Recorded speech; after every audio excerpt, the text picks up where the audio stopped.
I believe the election absolutely was not handled properly. I have no doubt about it. This is a story about two candidates.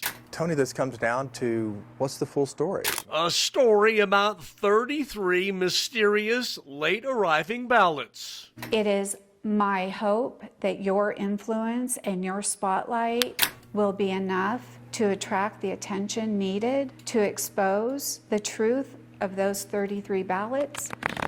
And the truth about the two candidates just might surprise you. So you won by 4 votes. I won by 4 votes. Essentially, you lost by 6 votes.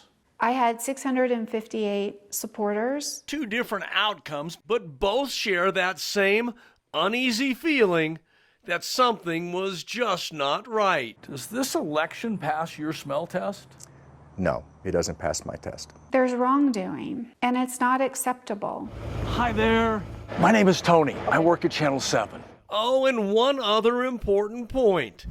This is also a story about the integrity of a veteran postal carrier whose credibility is in question regarding those 33 ballots. We will hear from her later.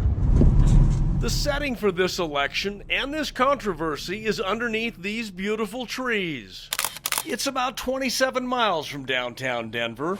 Underneath the Pretty and the Pines, Castle Pines Village, one of the metro area's most affluent zip codes. I'm saying that there was clear manipulation, ballot stuffing. Steve Long knows the law. He's an attorney hired by Cynthia Cerny.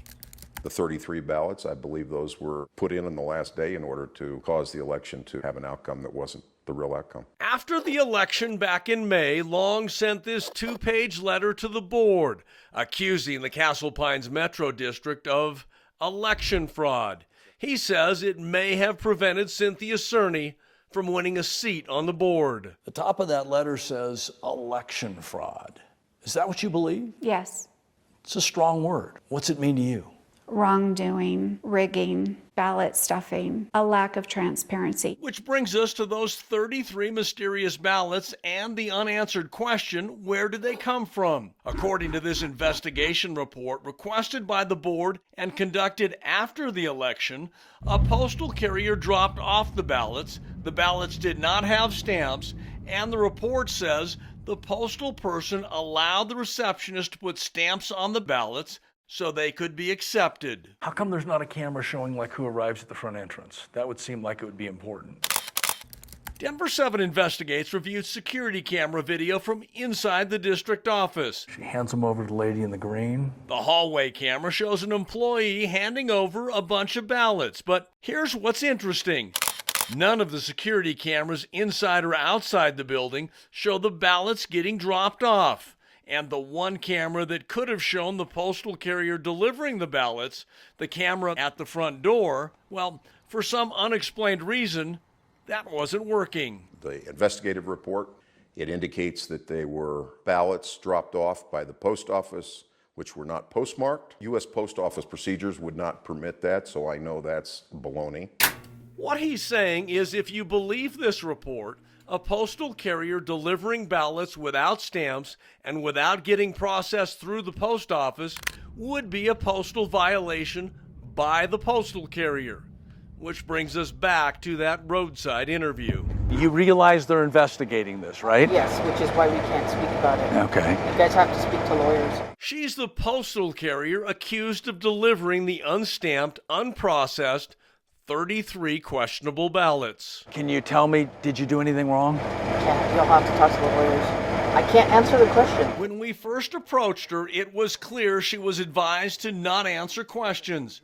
But for some unknown reason, she wanted to set the record straight. Do you find it unusual that they're kind of blaming you? Absolutely. I think it's unusual they're blaming the Postal Service. Period. I've worked for the Postal Service for 22 years, never had a ballot problem ever. Never. You look like somebody who follows the rules. Yes. Well, I've worked here for 22 years. I've never done anything wrong. I'd like you to watch this video.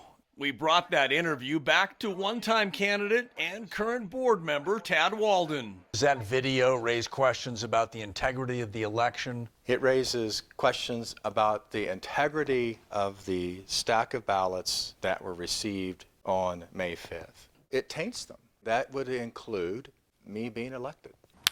It was an election where 22 votes separated all 4 candidates.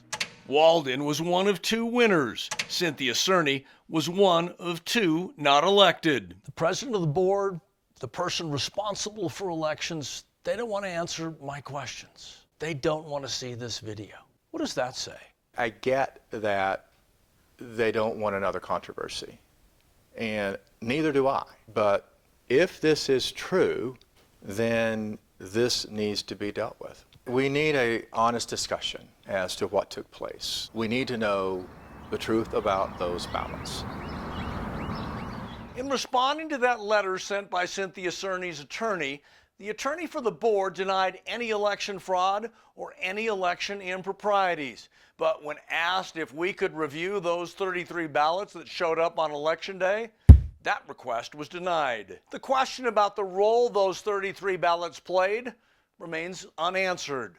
We intend to reach out to the district attorney and the Secretary of State to respond to our reporting. I'm Chief Investigative Reporter Tony Kowaleski.